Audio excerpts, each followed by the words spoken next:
Ұрпағымыздың болашағы, халқымыздың келешегі, бүгінгі ұстаздардың еңбегі.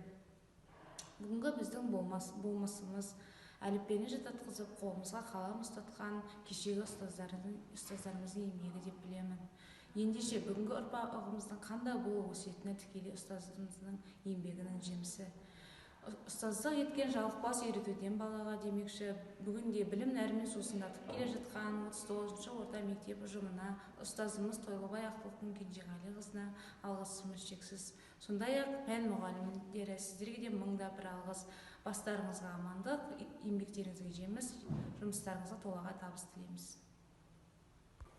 Түлектерге арнау, әліппе жаттап соған қалатын, бес алса үздік, жандары бақыт табатын. Оқушы едің 11 жыл бұрын талдырмаш, ал енді бүгін жас түлек атын тағасын. Жас түлек болып қияға қанат қаққаның, өмірге алғаш қадам дейін аттадың.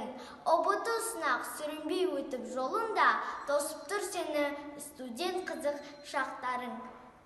Бозбала едің, ер жігіт болып арманың, жеткіншек едің, бойжеткен болып жандарым.